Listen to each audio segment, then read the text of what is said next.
Assalamualaikum warahmatullahi wabarakatuh. Selamat datang di Diklat Channel. Kali ini kita akan membahas tentang bagaimana teknik menyusun proposal penelitian tindakan kelas. Hal ini sangat penting dalam rangka membantu guru dalam membuat proposal penelitian. Ada beberapa topik pokok bahasan yang akan kita bahas. Yang pertama adalah bagaimana esensi dari proposal penelitian tindakan kelas. Dan yang kedua adalah bagaimana sistematika penulisan proposal penelitian tindakan kelas. Ini menjadi dua hal yang sangat penting bagi guru dalam merancang sebuah penelitian tindakan kelas. Mari kita lihat pada sesi pertama. Proposal penelitian tindakan kelas. Proposal adalah sebuah rencana yang dibuat oleh seseorang. Di dalamnya berisi tentang rancangan kegiatan yang dibuat dalam bentuk tertulis secara sistematis, berurut, dan terperinci terhadap hal-hal apa saja yang akan dilakukan. Biasanya proposal itu dijadikan sebagai pedoman dalam melakukan sebuah pekerjaan atau menjadi acuan dalam melaksanakan kegiatan. Sehingga proposal penelitian tindakan kelas atau proposal penelitian itu sebenarnya berisi tentang rancangan kegiatan penelitian yang akan dilakukan oleh peneliti. Jika dalam konteks PTK berarti guru, yang dibuat dalam bentuk tertulis yang diurut secara sistematis berdasarkan metodologi penelitian. Nah, ini yang menjadi acuan kita sebenarnya tentang proposal penelitian ini. Nah, apa manfaat dari proposal penelitian tindakan kelas? Yang pertama adalah menjadi rencana yang mengarahkan peneliti untuk melaksanakan kegiatan penelitian. Jadi bagaimanapun juga sebuah penelitian nanti akan berhasil jika direncanakan dengan baik. Makanya di dalam proposal itu langkah-langkah dan prosedur penelitian tindakan kelas itu sudah dituliskan secara berurut dan terurai secara rinci sebagai pedoman dan panduan bagi peneliti, dalam hal ini guru, untuk melakukan penelitian. Yang kedua adalah menjelaskan secara tidak langsung kepada pihak yang ingin mengetahui kegiatan penelitian tersebut. Ini terkait dengan bagaimana orang bisa menerima dan melakukan validate salah satunya terhadap kelayakan dari studi penelitian yang akan kita lakukan.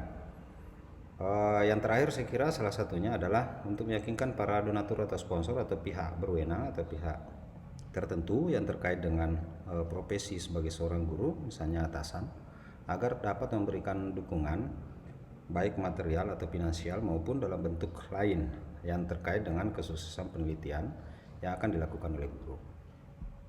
Nah, mari kita lihat bahwa sebelum menyusun sebuah proposal ada beberapa unsur yang wajib ada dalam sebuah proposal penelitian tindakan kelas.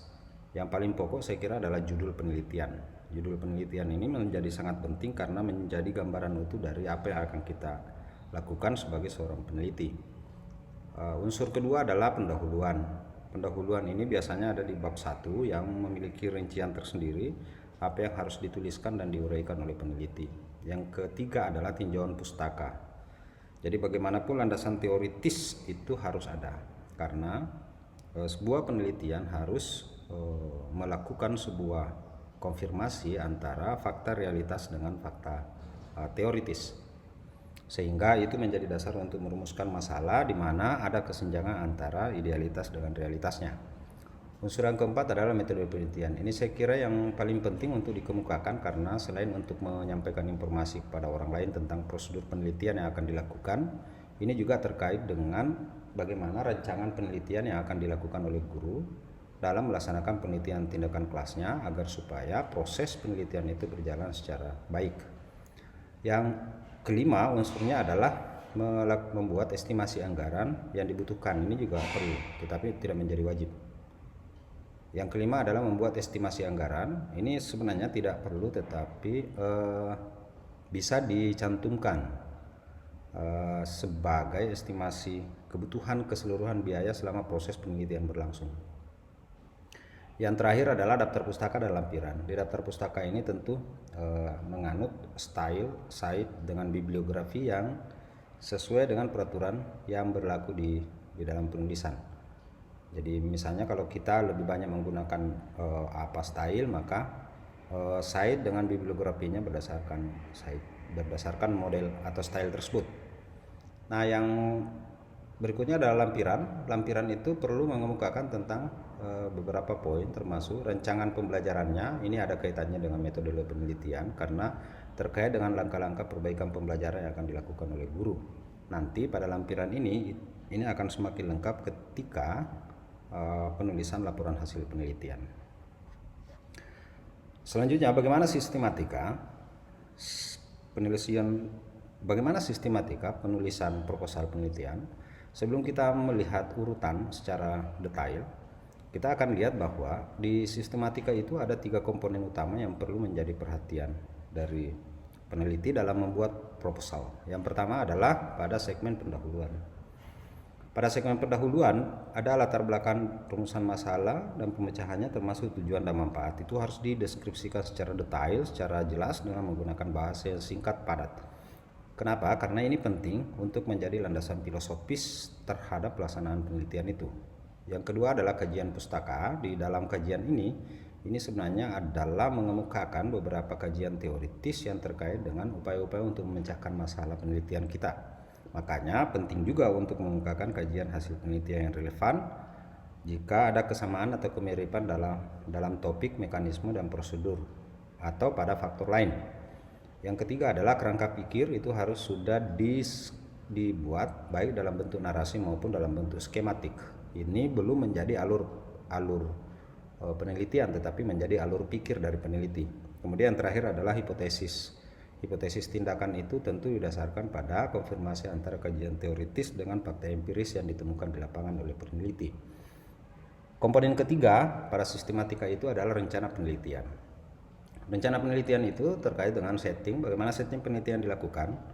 Karena dia adalah PTK, maka tentu setting penelitiannya adalah penelitian tindakan kelas. Kemudian menetapkan subjek penelitiannya, jadi ada subjek, ada objek, ada guru, ada siswa, dan seterusnya. Kemudian ada prosedur PTK, ini ada beberapa model, tetapi yang paling umum dilakukan adalah Kemis dan Tagar. Terdiri dari siklus, kemudian setiap siklus itu terdiri dari 4 tahapan. Kemudian di sini juga harus sudah menguraikan tentang bagaimana metodologi yang digunakan peneliti untuk mengumpulkan dan menganalisis data. Karena PTK itu pasti dia menggunakan data kuantitatif dan data kualitatif, sehingga itu sudah harus dikemukakan pada bagian mana data kuantitatif itu diperoleh dan dianalisis, dan pada bagian mana data kualitatif itu diperoleh dan dianalisis. Tiga komponen inilah yang harus ada di dalam proposal penelitian itu. Nah, di sistematikanya ini nanti akan terdiri dari 3 bab secara umum. Yang pertama adalah bab pendahuluan, kemudian bab kajian pustaka, dan bab metodologi penelitian. Mari kita lihat sistematikanya. Yang pertama adalah biasa disebut preliminary awal. Ini sangat teknis tapi sangat penting. Yang pertama adalah cover atau halaman judul.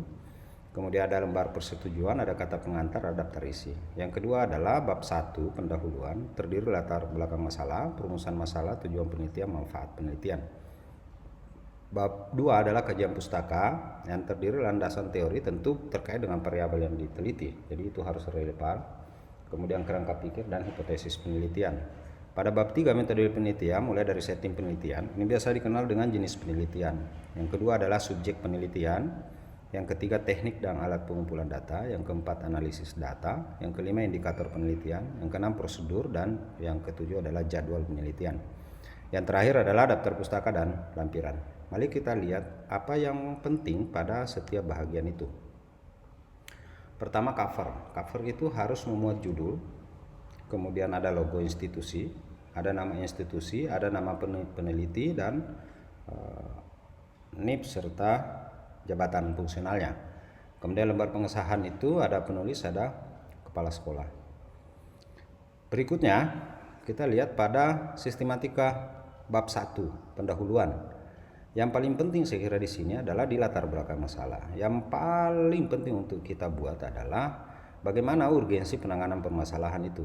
Jadi berangkat dari analisis masalah yang sudah dibuat, itu kemudian dikemukakan dalam bentuk tertulis di latar belakang masalah. Ini nanti akan secara spesifik dibahas pada materi diklat yang lain. Kemudian harus didukung oleh fakta-fakta yang real. Kemudian harus didasarkan pada kenyataan yang ada bahwa betul-betul persoalan itu memang sangat urgent untuk segera diselesaikan. Karena jika tidak, itu akan berimbas negatif pada kualitas atau efektivitas atau mutu pembelajaran yang dilaksanakan oleh guru. Nah, dari sini barulah bisa merumuskan masalah. Masalah itu saya kira secara sederhana bentuknya dalam bentuk pertanyaan. Ini nanti akan ada pembahasan khusus tentang itu pada materi lain. Berikutnya adalah pada kajian pustaka. Pada kajian pustaka, landasan teori penelitian relevan dengan kerangka berpikir, saya kira ini merekonstruksinya sangat mudah. Itu nanti akan dilihat pada variabel yang akan diteliti. Jadi misalnya peningkatan hasil belajar siswa matematika menggunakan media. Berarti ada dua yang harus minimal diuraikan pada landasan teoritis, yaitu media dengan prestasi belajar. Di sini yang penting sebenarnya adalah bagaimana membahasakan hipotesis tindakan pada penelitian tindakan kelas. Ini ada contoh saya ambil. Jika pelaksanaan pembelajaran matematika menerapkan strategi REAK, maka kemampuan komunikasi matematis pada peserta didik kelas 7C UPTD Satuan Pendidikan SMPN 9 Marusu Kabupaten Maros dapat meningkat. Nah, itu. Kemudian yang kedua adalah kebalikan dari pernyataan atau hipotesis yang sebelumnya. Jika pelaksanaan pembelajaran matematika strategi REAK, maka kemampuan berpikir kritis. Jadi di sini ada dua. Yang pertama adalah komunikasi matematis, yang kedua adalah berpikir kritis. Artinya kebalikan dari statement ini tidak meningkat atau melakukan penurunan atau stagnan. Jika dia stagnan, maka treatment yang diberikan sebagai jalan untuk meningkatkan kemampuan siswa dalam berkomunikasi matematis misalnya itu tidak berhasil dengan strategi REAK. Itu contoh dari hipotesis tindakan. Mari kita lihat untuk sistematika di bab 3. Yang pertama adalah sistem penelitian. Jadi jenis penelitiannya apa? Tentu penelitian tindakan kelas dengan approach siklus. Kemudian subjeknya guru dengan siswa, teknik dan alat pengumpul data. Ini yang penting, nanti ada khusus untuk instrumen penelitiannya. Mulai dari format observasi, wawancara, dokumentasi dan seterusnya.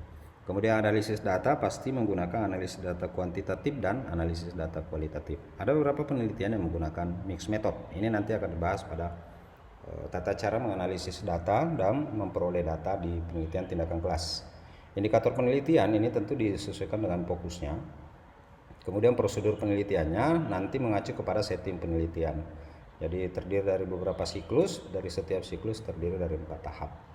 Nah, berikutnya ada jadwal penelitian ditetapkan secara detail, paling tidak minimal 3 bulan dan paling lama 6 bulan.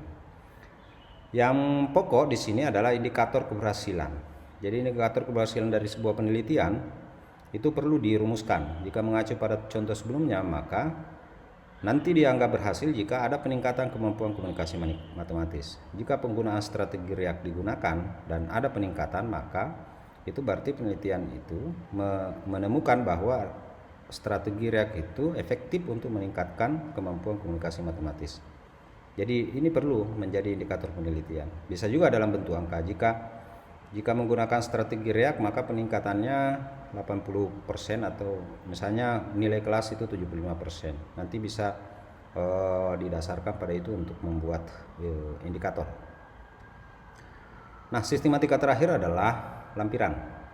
Nah, di lampiran untuk proposal tentu pedoman observasi itu sebenarnya sudah harus diajukan, pedoman wawancara termasuk instrumen penelitian. Nanti pada saat laporan penelitian baru masukkan lampiran 5 tentang analisis hasil penelitian.